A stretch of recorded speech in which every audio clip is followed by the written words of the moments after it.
ఇలాంటి మరిన్ని వీడియోల కోసం మా ఛానల్ని లైక్ చేయండి, సబ్స్క్రైబ్ చేయండి.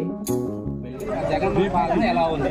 జగన్ రెడ్డి పాలన వచ్చిన 5 సంవత్సరాల గవర్నమెంట్లో సామాన్య చదువుకున్న వాళ్ళైతే ఎటువంటి జాబ్ లేక బాగా ఇబ్బంది పడుతున్నారు.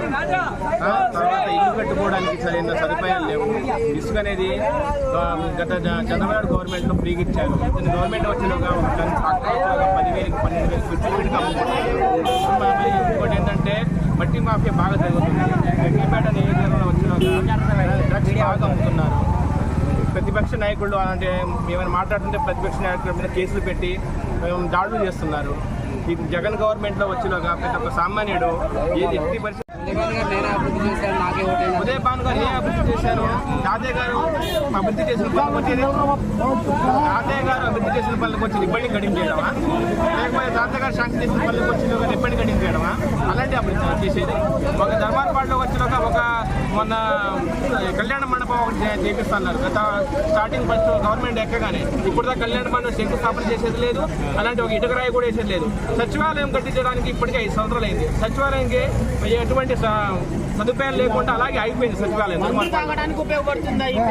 ధర్మారపాడు అంటారా శ్మశాన వాటికి దగ్గర శ్మశానం కట్టారు. ఆ శ్మశాన వాటికి దగ్గర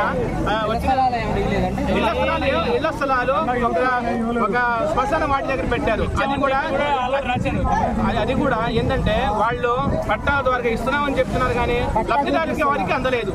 లబ్ధిదారులు ఏమంటున్నారంటే ఈ నెల రోజులు ఉండగా మళ్ళీ ఓటేయండి, మళ్ళీ మీకు ఇళ్ల స్థలాలు ఇచ్చేసి ఇల్లు కట్టిస్తా అంటారు. ఎన్నిసార్లు చెప్తూ ఉంటారు లాగా ఇవ్వలేదండి. ఎవరికి ఇవ్వలేదు.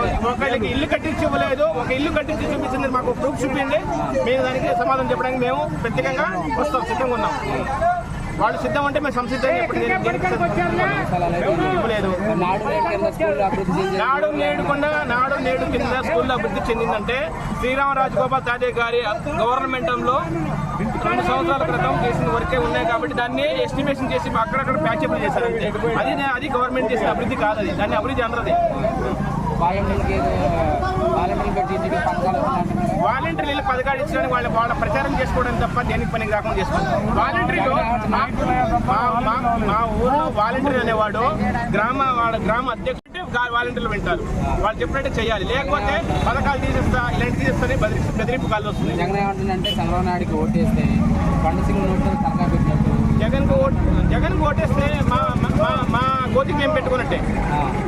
జగన్మోహన్ రెడ్డికి ఓటేసి మా గోతిలో మేము పడ్డట్టే. దాన్ని ఏంటంటే ఫ్యాన్ ఇంట్లో ఉండాలి, సైకిల్ బయట ఉండాలి, కళాస సింక్లో ఉండాలంటే ఫ్యాన్ ఇంట్లో ఉండాలంటారుగా. సైకిల్ ఇప్పుడు సైకిల్ ఉంది కాబట్టి అంతకుముందు సైకిల్తో తిరిగేవాళ్ళం. ఇప్పుడు ఫ్యాన్ ఉందని చెప్తున్నారు. ఫ్యాన్ బేరింగ్లు మొత్తం పాడైపోయినాయి. చెక్కలు కూడా రేపు పొద్దున ఊడిపోతాయి. ఎటు వెళ్తాయి కూడా తెలియదు. గ్లాస్ అనేది వాటర్ మీద తాగుతాం, టీ తాగుతాం, దాన్ని ఉపయోగించుకుంటాం.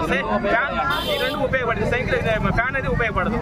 నేను 24 గవర్నమెంట్లో ప్రతిపక్షంగా ఉండేది జగన్మోహన్ రెడ్డి ప్రభుత్వం. 30 నుంచి 40 సీట్లు తప్ప ఎక్కువ రావు. కూటమి అనేది జనసేన, బీజేపీ, తెలుగుదేశం పార్టీ కూటమి 138 సీట్లు గెలవబోతుంది. శ్రీరామరాజగోపాల్ తాతయ్య గారు 15,000 నుంచి 20,000 ఓట్ల మెజార్టీతో గెలుస్తున్నారు.